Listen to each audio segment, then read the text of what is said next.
welcome to the Goober Sport Tech Talk. I'm Zach. And I'm Matt. And today, doing something a little different, a little bit of a change up. We're going to be going through Reddit. If you're not aware, Reddit is an online forum where people can post, mostly text posts, sometimes some images though, but they just talk back and forth, kind of similar to Facebook, but just a little more on topic, a little bit more organized. So we're going to be reading some stories from r/tales from tech support. And then we're going to be kind of going through them and sharing our opinions. Yeah. Okay.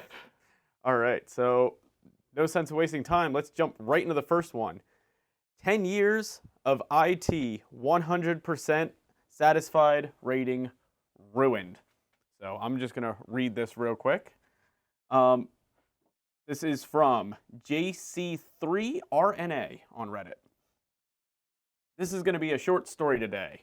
I just recently applied to a new job that will be managing a support center and their service management platform. It led me to dig up stats. I used to be a single-person IT support department.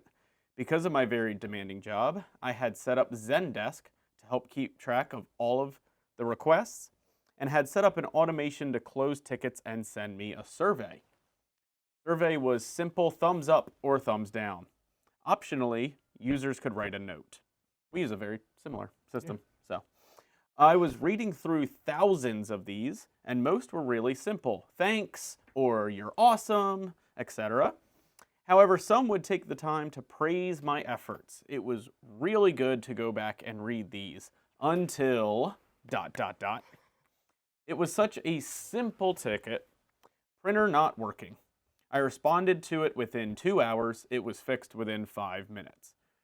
Tray has been resized and needed to be adjusted. Cleared the queue and sent a test print. I sent the user a follow-up that it had been taken care of and to let me know if the issue continued. I also added notes to the ticket that the user had successfully printed multiple documents based on logs and printer page counts. 5 days later, ticket closed, survey sent. 6 days later, thumbs down. And in the response, my printer works, but why is my computer slow? All caps and an exclamation point on the end. The dashboard changed from 100% satisfaction to 99.98%. Why does this still make me so mad when I think about it? Maybe because it wasn't your fault. Yeah. All of these things, I mean, we see this in our jobs every single day too. Response time within 2 hours, that's like the golden standard. Resolution within 5 minutes of actually, hopping on that ticket. That's all fantastic. So, yeah, the ticket was about the printer. Yeah. Most likely, from my experience, the client here never communicated that their computer was slow. That wasn't the issue initially. So It had nothing to do with the printer whatsoever. Yeah, for that to be the response is a little bit silly. But we do see that a lot. People will put in tickets and we'll do our own support. And we'll get the same thing. We'll close the ticket out and they'll respond with something similar. Oh, well, this other thing's still broken. It's like if you didn't share that that was a problem that you were having, I mean, most likely that would have had to have been a different ticket anyway. Yeah. So It again had completely nothing to do with the printer, and it ruined his. It was a perfect satisfactory rating. That just sucks. Yeah, good on you for keeping that perfect rating for such a 10 long years. time. Yeah. 100%. I mean, there's always going to be that one person, but it sounds like you had a clientele base that were not those kind of people. Yeah. So, yeah, that's just Unfortunate. frustrating. Yeah, it's just unfortunate. Definitely a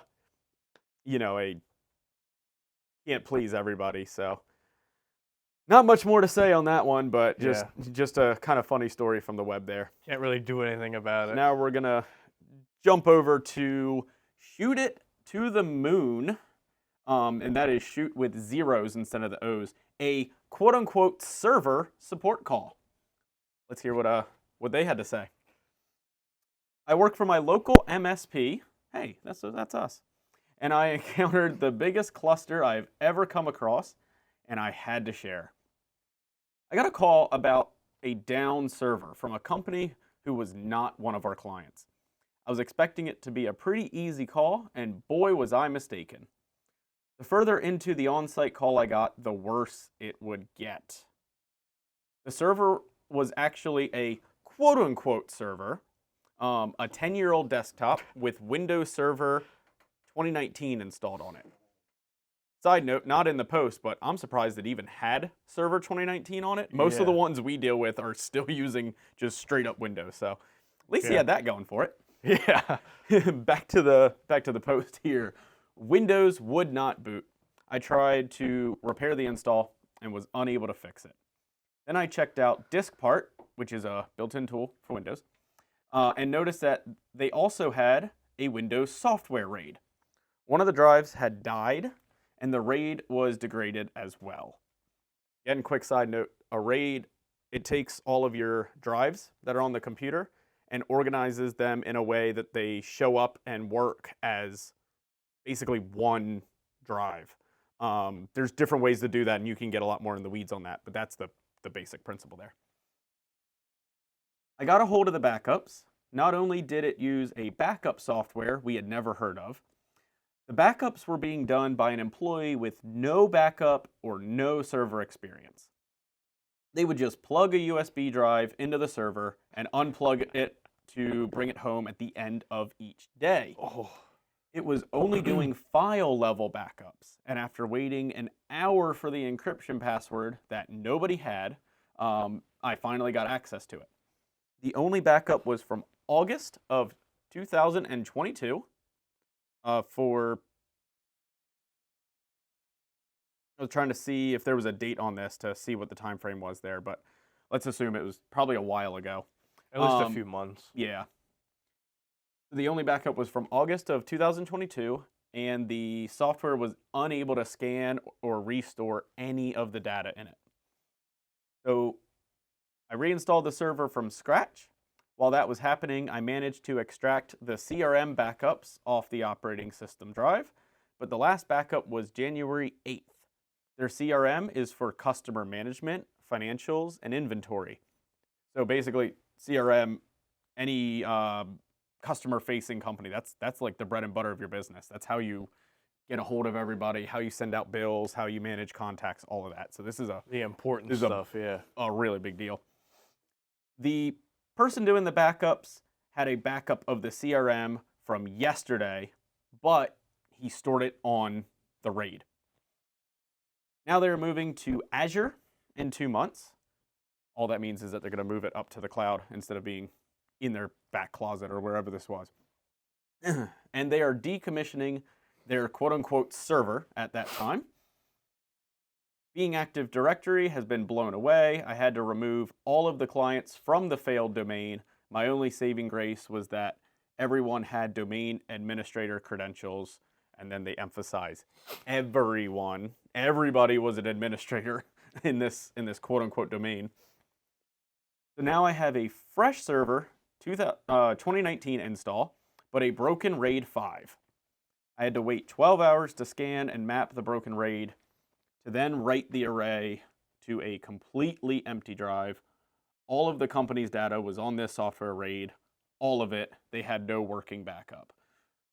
On top of all this, the IT person that was running this mess of a show, I'm going to paraphrase there a little bit, before he was fired, had network switches in the ceiling tiles, and there was a rat's nest of wire which could not be traced back, which ended up making us retire the entire building as well. Needless to say, that I made a lot of overtime this week, and then they edited later, managed to recover all of their data. Pretty sure the company would have gone under if I wasn't able to. There is a lot to unpack from this story. Yeah, and things he had to do, at least it was an actual server, it just was an awful one. Yeah, we've dealt with this many a times before. RAID is very commonly assumed to be the backup. RAID is not a backup. RAID just keeps you going if one of those drives fail. Um, but if more than one drive fails, you could still lose everything. And Yep. in a case where Windows just gets locked up and corrupted, and you're trying to reinstall, that's not going to help, especially a software RAID. You usually have to keep the software intact to Yep. go ahead and unpack all of that. So the biggest lesson to learn here, backups, backups, backups. Maybe Keep some them. backups. Yeah. Um, it's great to keep a backup on a flash drive that you take home with you every night. Like in the idea of like, hey, I want to make sure that I'm always able to access this backup, but you probably want to also have something more automatic and something based in the cloud. Yeah, because it's very easy to forget to have that USB with you too. Yeah, if you miss a backup, or we've even seen it where you go to rewrite the backup, and the backup that you just made is now all a bunch of corrupted files. Yep. So then you've just overwritten your only good backup with one that is actually in a poor state. So, and then going further in, it looks like they had switches in the ceiling, which is not the proper place for those to go. Just seems like this guy walked into an absolute dumpster fire and was expected to put the fire out. So that's something we try to be transparent with our clients too. It's like, we're not going to walk right in and immediately solve all of your woes, issues yeah. from day one. You got to trace this sort of stuff back, and that takes time, and it takes a little bit of getting to know the client and certainly a lot of interfacing with them. overtime, like Yeah. like he was saying, yeah, absolutely. dealing with the rat's nest, the fires, the server. Like I said, at least they did have a server OS installed on this. Yeah, it could have just been a 10-year-old computer with Windows. We've had that issue a couple times. That makes it even harder to try to recover those things. So And every user being an admin. yeah, that's a lot of power to give to just everybody. I guess that's fine if that's how your company operates, but you definitely want to make sure you have a backup then. Yeah. All it takes is, Joe Schmo from accounting to go in and delete everything off the server by accident because he was, Upset at his manager or whatever. even not even even- accidentally, yeah. It doesn't necessarily need to be malicious. It's Trying to just get an a cat. accident. Trying to get a cat picture or something. Yeah. All right, keep it moving. Jump on to the next one. This is going to be Marino Jesse. This, actually, the title is, "This is a simple one, but I can't get it out of my head." All right. I work in a store that offers technical support for consumer-level technology. A few days ago, I had an elderly gentleman that we'll call Pete. They did change the name for privacy here. Always respect that. Our receptionist had made him a walk-in appointment earlier that day, and I ended up taking it. When I opened it up, the only notes that I saw were, quote, "third-party software, hard of hearing," end quote. I walked up to Pete and greeted him, saw that he was staring at my lips as to read them, and then I asked if he knew American Sign Language, or ASL. I've been trying to learn ASL as a sort of side hobby for a few months now. Pete went ahead and signed yes, and we continued the conversation in Sign. Turns out the issue is with Skype, which keeps crashing on his roughly 5-year-old tablet, and he's having difficulty video calling his wife, who is deaf, actually. She lives in a different continent. She traveled there for a temporary work opportunity and would be there for 2 years. This being the midway point, it has now been 1 year since Pete's seen his wife. Skype is the only way they both know how to communicate effectively long distance, as neither of them are comfortable with email or other text-based services. As I go through verifying that he knows his password and making sure there's a backup of his device, Pete and I are signing back and forth, and his face was completely lit up. I felt so good to be able to albeit slowly, speak with him in his language and give him the time he deserved, even if his reason for visiting us had little to do with our physical product. Once everything was verified and backed up, I uninstalled Skype and reinstalled it. I had Pete sign in and use Skype's test call feature to ensure it wouldn't crash, as it would immediately crash upon a call creation beforehand. The test call went through fine. Sweet. I looked down to write a few extra notes and began to hear some coughs. I looked up and there was Pete, crying, while waving to his wife through Skype. Pete had called her and she picked up. He introduced me to her and told me that it had been 3 weeks since they had heard from each other. I stepped away to give him a moment alone. Moments like these that keep me going as a technician. Even though I barely touched Pete's tablet, fixing it had made me feel like a real hero. It's been a few days and I can still see his smile. Just thought I'd share. Thanks for reading. And then they also did an edit. Wow, looks like this exploded overnight.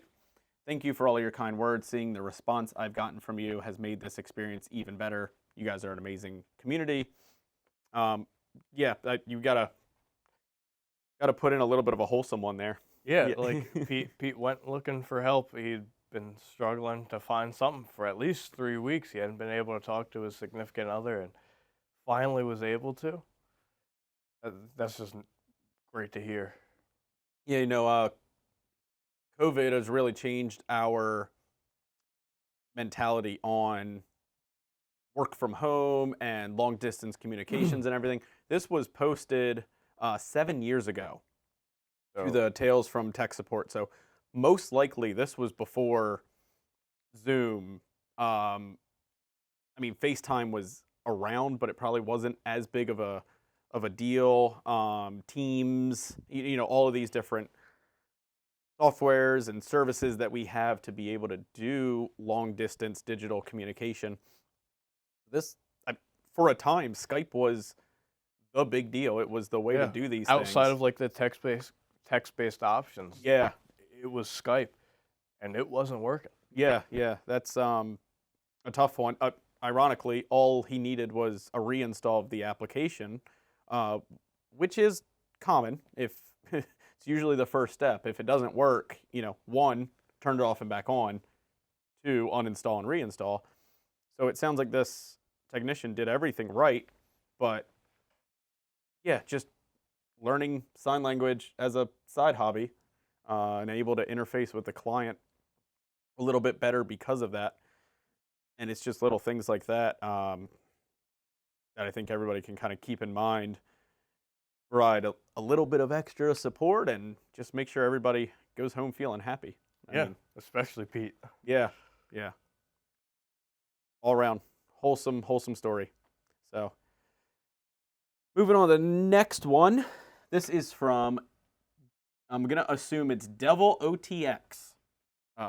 When the drive for a new iPhone is too great, you get fired. I believe this is a long one, isn't it? This one is a bit of a long one. So bear with me here. Try to take my deep breath now. I work as an executive support technician for a large company. I have a team of 8 people under me, and we support high-ranking executives and their administrative assistants. Because of the nature of our work, we have the ability to get things done that the standard help desk cannot. We can force upgrades that would otherwise be denied. We can get things expedited, skip the normal procedures, and talk directly with the people who fix the issues. So I'm going to go side note real quick here. This is pretty standard of large companies. They'll have a help desk to help everybody else out and make sure the gears keep moving.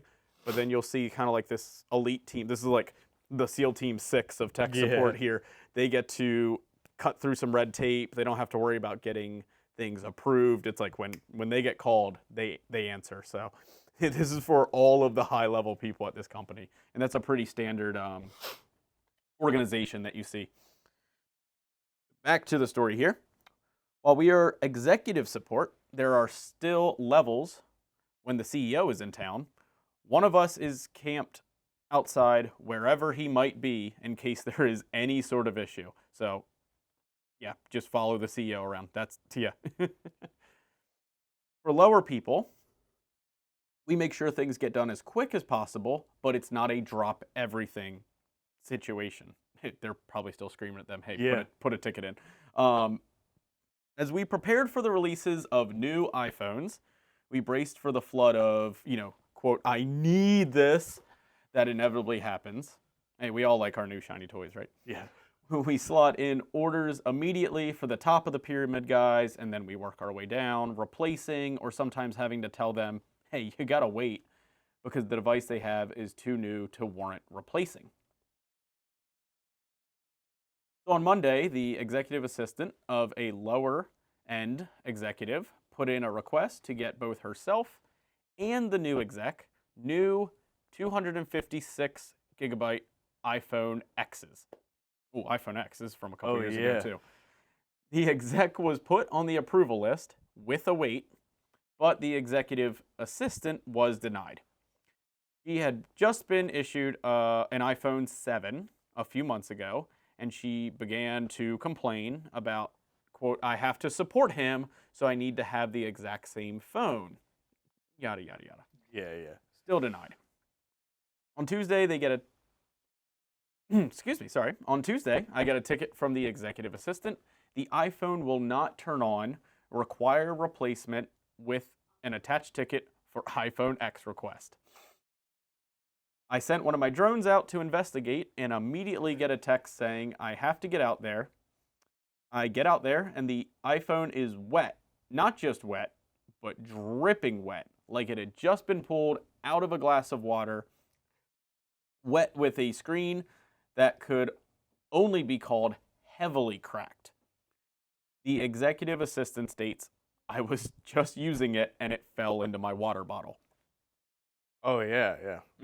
Just slipped and fell. Really right? convenient. Yeah, really convenient that you wanted this new phone and all of a sudden Your old the one's old just one soaked and just cracked and broken. found murdered on the scene of the crime crime. scene. Yeah, some chalk around it. Yeah.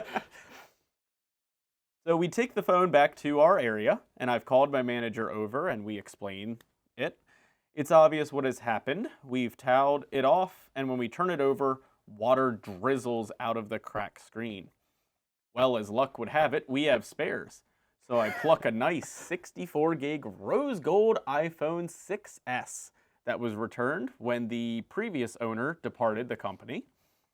I call and have the SIM re-provisioned. I reassign the phone in AirWatch. That must be their iPhone controlling software there. Yeah. And I have the phone returned to the executive assistant.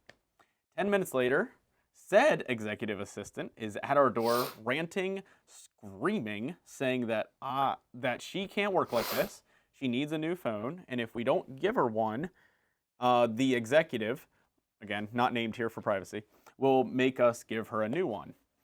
I step in and tell her a permanent replacement is just beginning the process. We have had to issue you this phone as a loaner so that you can continue working until a permanent replacement is sourced. Wednesday, the approval process has come back denied for her replacement. The loaner phone is now her permanent phone. This info is relayed to the executive assistant, who is fuming. Lots of executive X will hear about this and statements of, I can't believe this is happening to me. How will I work? Wednesday afternoon, same executive assistant, new ticket. iPhone broken, need replacement. I head out myself to see the issue, and the phone looks like it was dragged behind a semi-truck for 100 miles. The screen is shattered, a big chunk is missing out the top near the camera, big dents in the back. I calmly ask, what happened? This phone was perfect this morning. The reply, well, since you gave me an old phone, my case didn't fit and it slipped out of my hands and fell down the stairs. I hate when that happens. You'd have to throw it down the stairs, run down, grab it, throw it down the stairs, and do that a few more times. Well, okay, could you tell me when and what stairwell this happened? She does, and I take the mangled phone, I grab my manager, and we head off to the security office and we pull the tapes. On the video, we see the executive assistant walking up the stairwell, concrete stairs, metal handrails, your typical setup in a non-public stairwell. He reaches the top and proceeds to fling the phone like one would skip a stone down from the 6th floor to the mid-floor landing, where it lands. He then steps on it and kicks it down to the 5th floor. It bangs off the metal fire door, and she picks it up, examines it. Not good enough. Tosses it down the stairs towards the 4th floor, bouncing off a few steps before landing in the middle landing between floors 4 and 5. He picks the device up and pries a large section of something off the phone. We suspect that this was the chunk missing by the camera, and then heads back up the stairs, running the phone against the cinder block wall as she climbs. So we grab a copy of this video, we send it straight to HR, we sit with the personnel director, we show her the video, we show her the 2 damaged iPhones, we show her the tickets, I relay the abuse thrown to myself and my techs about how she demands an iPhone X and has taken to destroying company property to get it. Termination follows. However, the user has gone home for the day. Her accounts are disabled, her security badge flagged. 7:30 a.m. today, the executive assistant attempts to get in the building and her badge does not work. She has to walk to the security offices, and the security officer takes the badge, walks her to HR. 8 o'clock, the security officer and 2 members of HR are escorting the executive assistant out of the building. She's alternating between yelling and crying, demanding that the executive be called and that she's being framed as she's brought through the main foyer. I'm on the 2nd floor balcony that overlooks the entrance. She looks up at me, curses at me, and is gone. Both phones, her laptop, and her other equipment have been placed with legal team as a precaution, company policy whenever there is a messy separation. Maybe I'll buy my team pizza for lunch today. Seems like the right thing to do. So, whoo! Wow, this is a whole new subdivision that we can do for our productions where we do Law and Order special electronics unit. And we go into businesses, find out why these poor devices have been brutalized in this way. Unfortunately, what a child in this situation. Yeah, a grown adult throws tantrum, murders 2 iPhones. Yeah, the best part is, Apple software from phone to phone doesn't really change that much. So this idea of like, oh, I need it to be able to help my assistant through there, it's just not true, unfortunately. Yeah. I could maybe see if this was an Android-based company, because sometimes the features really do change from phone to phone, but man, wow. All of that just to get a work phone. I hope, the not getting your phone was worth your job, like. I also would just love to stress to people too, the IT department is usually not the budgeting department. Yeah. Like they don't get to make that up themselves. iPhones are easily about $1,000 to $1,500 depending on features and specs and all of that stuff. That is not a light purchase for a company to make. They're not going to let just Joe Schmo from IT make that call. That's something that has to go. No matter how high Joe Schmo is. Yeah, there's a different procurement process for that. So please don't take that out on IT. Pretty please. They're following their orders too. Yeah, it's not like he said he denied it. He sent it in the request, which got denied. It wasn't anything to do with him. He was just the middleman. Yeah, right. So, all right, last one here. This one is going to be from Gigabyte 898. This is also from about 7 years ago. It is titled, "No, sir, I can't show you how to commit a federal crime." So here we go. This one's kind of nice and short, so we'll roll through this one real fast. The repair company I work at is a small business and has 2 locations, one of which is in an interesting area. As such, we get a lot of interesting people. This guy came in yesterday. And the rest of this post is dialogue between the user, the customer here, and the original poster himself. So the customer comes in. Hi, can you show me how to access someone's text messages? I found some tutorials on YouTube, but they didn't work. The technician here says, I assume he wants to back up the messages, so I start walking him through how to sync his phone. The client says, no, I want to access someone else's messages. Technician says, wait, this isn't a device you own? The client says, no. The technician says, do you have consent from the owner to read their messages? The client says, no. That's why I need you to show me how to see them. Technician says, sir, if you don't have permission from the other person to read their messages, it's illegal to access them. I can't show you how to do that here. Yeah. The customer goes ahead and says, well, do you know anywhere else that can? Client says, no, sir, I'm not aware of any other repair shops that can help you do that. It's a federal crime. I can pull up the relevant laws regarding unauthorized access to someone's personal devices if you'd like. And then cue a standard rant of, you guys are supposed to be the experts, as I stare blankly into the distance, losing more faith in humanity. I've been through this a couple times. Yeah. Personally. With myself. the federal crimes, not necessarily this specific example. No, I've been through this specific example as well. Yeah. Unfortunate, yeah. Yeah, no, no computer repair shop with any sort of decency, morals, and business sense as well is going to help you commit a crime. Yeah, you really don't want to be known as the repair shop that helped this guy commit a federal crime. Right. No matter how big or small they are. And some of those crimes can be as small as like, okay, this is just a weird licensing issue. It's more of like a moral gray area, all the way up to, again, like trying to invade somebody's privacy here. And kind of anything in between.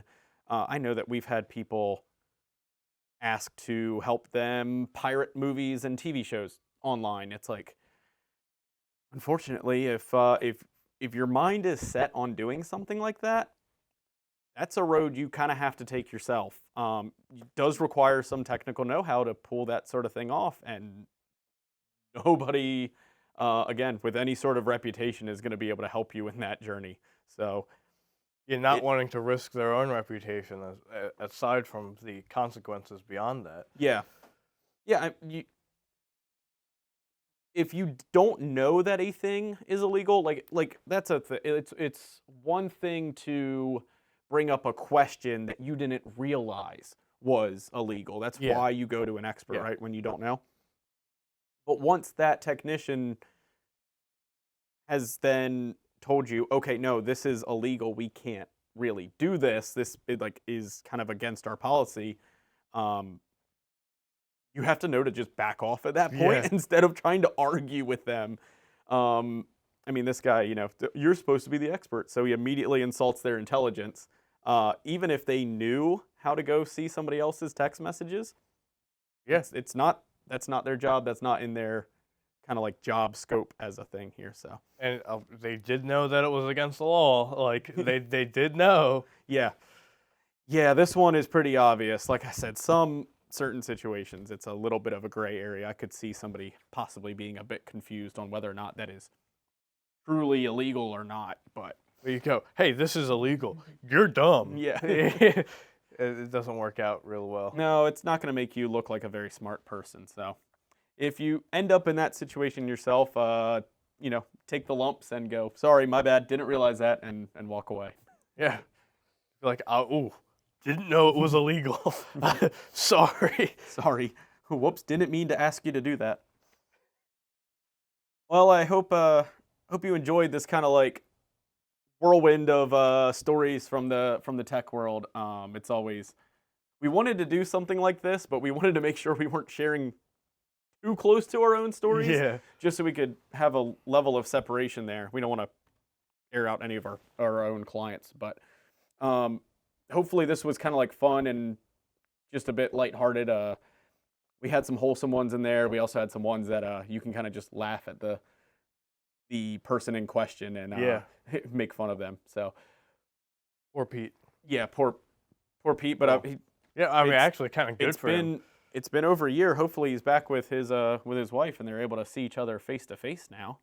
Yeah, this was fun for me. I would love to kind of do this again. But if you have any topics that you would like to see us discuss at home, be sure to leave them in the comments.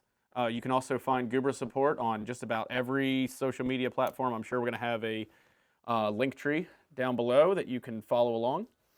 You can leave comments there as well. We also have an email address, and that is podcast@goobersupport.com. So you can email in topics there. Side note, please do not email ticket requests there. That has actually happened a couple times. We don't check it like every day. If you work with us as your actual tech company, make sure you're emailing the proper channels there. Those topics and everything, that doesn't just have to be people we work with, though. We'd love to see kind of everyone, just as much engagement there as we can. So be sure to like, follow, subscribe, all of that good stuff so that you know when we're coming back on air.